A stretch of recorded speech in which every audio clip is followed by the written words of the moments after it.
नमस्कार दोस्तों।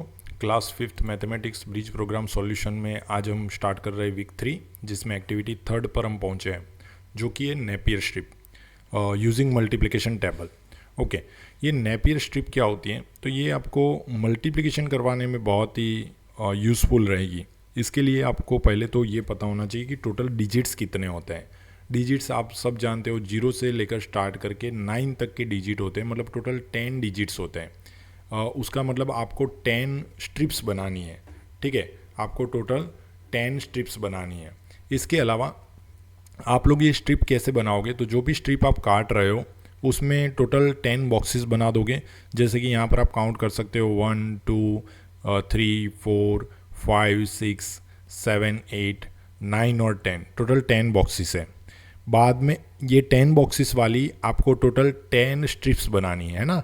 10 स्ट्रिप्स मतलब 10 डिजिट वाली। एक 0 डिजिट के लिए एक स्ट्रिप बनाओगे, एक 1 डिजिट के लिए बनाओगे, एक 2 के लिए बनाओगे, एक 3 के लिए, 4 5 6 7 8 9 तक टोटल 10 स्ट्रिप्स आप ऐसे बनाओगे। स्ट्रिप्स बनाने के बाद क्या करना है? तो इन सभी स्ट्रिप्स में आपको डायगोनल लाइन ड्रॉ कर देनी है।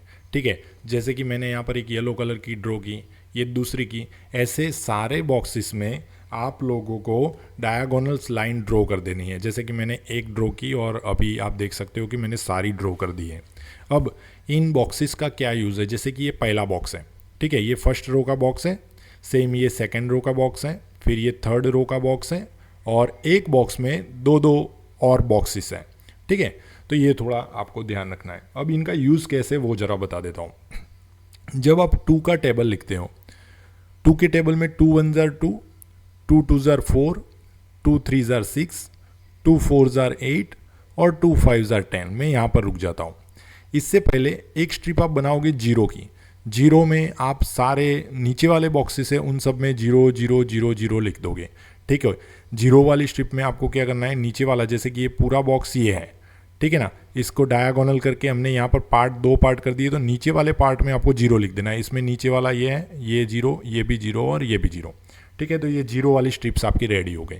सेम 1 वाली स्ट्रिप में भी क्या करना है? नीचे, जैसे कि ये पूरा बॉक्स था, उसमें ये ऊपर वाला पार्ट है और ये नीचे वाला पार्ट है, तो नीचे वाले पार्ट में 1 1 1 लिख देना है, ये दूसरे बॉक्स में। तीसरे बॉक्स में ऊपर वाला पार्ट ब्लैंक छोड़ना है, नीचे 1 लिख देना है। चौथे बॉक्स में सेम, ऐसे करके सारे बॉक्सेस में 1 1 1 1 1 1 लिख देना है। तो ये 1 की स्ट्रिप रेडी हो गई। ठीक है, अब बारी आई 2 की स्ट्रिप की। 2 की स्ट्रिप में आपको क्या करना है? 2 की स्ट्रिप में आपको 2 का टेबल याद रहना चाहिए। ठीक है, 2 की स्ट्रिप में आपको क्या याद रखना है? 2 का टेबल याद रखना है। जैसे कि हम पहले 2 का टेबल लिखते हैं। 2 1 jar 2, 2 2 jar 4, 2 3 jar 6, 2 4 jar 8, 2 5 jar 10, 2 6 jar 12। ठीक है, तो यहाँ तक हम लोग रुक जाते हैं। ठीक है ना। अब ये जो है वो सिंगल डिजिट वाला नंबर है, मतलब वंस प्लेस है। ठीक है, इसके टेंस प्लेस में कुछ नहीं है। यहाँ वंस प्लेस में 4 है, यहाँ वंस वाले प्लेस में 6 है, यहाँ पर वंस वाले प्लेस में 8 है, टेंस वाला प्लेस नहीं है। तो आप यहाँ पर क्या करोगे? जो वंस वाले प्लेस है वो तो नीचे लिखना है, जैसे मैंने अभी आपको समझाया। तो 2 का जो टेबल का स्ट्रिप होगा उसमें यहाँ पर नीचे 2 आ जाएगा, उसके नीचे 4 आ जाएगा, उसके नीचे 6 आ जाएगा, उसके नीचे 8 आ जाएगा। लेकिन जब वंस और टेंस वाले प्लेस आ जाते हैं तो आपको क्या करना है? वंस वाला प्लेस नीचे लिखना है, टेंस वाला प्लेस ऊपर लिखना है। ठीक है, सेम यहाँ पर 12 के लिए। 12 में भी देखो वंस वाला प्लेस क्या है? 2 है, 2 नीचे लिखोगे, 1 ऊपर लिखोगे। 2 7 जार 40, 4 नीचे 1 ऊपर। 2 8 जार 16, 6 नीचे 1 ऊपर। 2 9 जार 18, 8 नीचे 1 ऊपर। 2 10 जार 20, 20 में 0 नीचे 2 ऊपर। ऐसे करके ये अपना 2 का स्ट्रिप रेडी हो गया। सेम 3 का स्ट्रिप, 4 का, 5 का, 6 का। आपको इसमें खास क्या याद रखना है, वापस जो है वो समझा देता हूँ। बॉक्स में जब आप डायगोनल लाइन ड्रॉ करते हो तो 2 पार्ट जनरेट हो जाते हैं। उसमें वंस वाला प्लेस नीचे लिखना है और टेंस वाला जो प्लेस है वो ऊपर लिखना है। ठीक है, इतना जस्ट आपको याद रखना है। जैसे कि आप टेबल लिख रहे हो 8 का, 8 8 जार 64। ठीक है, तो इसमें से जो 8 नंबर वाली जो स्ट्रिप है उसमें आपको 64 लिखना है। उसमें से वंस जो है वो नीचे लिखना है और टेंस जो है वो ऊपर लिखना है। जस्ट आपको इतना याद रखना है। ठीक है, तो ऐसे कर करके हम लोग टोटल 10 स्ट्रिप्स जनरेट करेंगे, जैसे कि मैंने यहाँ पर कर रखी है। वापस मैं आपको बता देता हूँ, 0 वाली स्ट्रिप्स में नीचे वाले पार्ट में सारे 0 0 0 लिख देने हैं, 1 वाली स्ट्रिप में नीचे वाले पार्ट में सारे 1 1 1 लिख देने हैं, ठीक है। 2 से हमें टेबल स्टार्ट करना है, तो 2 1 जार 2, 2 2 जार 4, 2 3 जार 6, 2 4 जार 8 और 2 5 जार 10 आया। तो 10 का जो 1 है वो नीचे लिखना है और 10 जो है वो ऊपर लिखना है। सेम ऐसे करके आप लोग टोटल 10 स्ट्रिप्स ऐसी जनरेट करोगे। अब एक एग्जांपल लेते हैं, जैसे कि हमें मल्टीप्लाई करना है 63 का, ठीक है। किस किस का मल्टीप्लाई करने जा रहे हैं हम लोग? 63 जो है वो हमारा नंबर है और उसका मल्टीप्लाई हमें करने के लिए बोला है 4 के साथ। हमारे पास 2 स्ट्रिप्स होनी चाहिए। कौन सी 2 स्ट्रिप्स होनी चाहिए? एक तो 6 की होनी चाहिए और एक 3 की होनी चाहिए। तो सबसे पहले हमने 6 की स्ट्रिप्स ले ली, ठीक है। उसको सबसे पहले रखना है। ध्यान रखना, जो बड़ा प्लेस है, जैसे कि इसमें 2 प्लेस है, एक है 1s वाला प्लेस और दूसरा है 10s वाला प्लेस।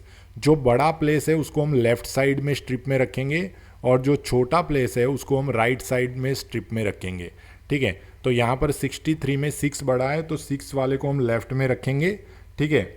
और 10s हम प्लेस से जानते हैं ना, नंबर नहीं देखना है, प्लेस देखना है। तो 6 को हमने पहले रख दिया और 3 को हमने पास में रख दिया, क्योंकि हमें मल्टीप्लाई करना है 63 का। तो ये प्लेस है वो लेफ्ट में रहेगा और ये 3 वाला जो प्लेस है वो राइट में रहेगा, ठीक है। अब 63 जो है वो 63 का मल्टीप्लाई हमें 4 के साथ करना है। तो हमने यहाँ पर 6 की स्ट्रिप ले ली, 3 की स्ट्रिप ले ली और मल्टीप्लाई 4 के साथ, मतलब 4 नंबर वाली रो है वो आपको चूज़ करनी है। जैसे कि मैंने यहाँ पर ये जो रो है वो फर्स्ट, ये सेकंड, ये थर्ड और ये फोर्थ वाली रो का हम लोग क्या करेंगे? यूज़ करेंगे। तो 63 का अगर मल्टीप्लाई 4 के साथ कर रहे हो तो आपको 4th नंबर वाली रो को चूज़ करना है। अब 4th नंबर वाली रो को जब चूज़ करते हो आप, तो 6 में आया 24, वापस बताता हूँ, ठीक है ना। यहाँ पर देखो, 6 वाले में 4th रो में क्या है? 2 और डायगोनल में 4 और 3 वाले में क्या है? 1 और 2। अब इन दोनों को जरा हम अलग कर देते हैं ताकि हम इसको और भी अच्छे से समझ पाए, ठीक है।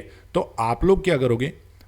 ये जो 2 बॉक्सेस हैं उनका यूज़ करके अब आगे नेक्स्ट आंसर लोगे। अब चलो इन दोनों को हम एक काम करते हैं, दोनों को जोड़ देते हैं।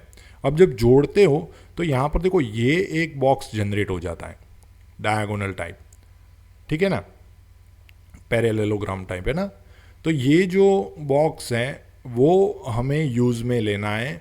इन दोनों का हम लोग एडिशन कर देंगे, ठीक है। चलो पहले मैं आपको बॉक्सेस का प्लेसेस बता देता हूँ ताकि आपको याद रहे कि किसको कौन सा प्लेस बोलेंगे। तो ये तो हमारा 1s वाला प्लेस था, ठीक है, ये 1s का प्लेस हो गया।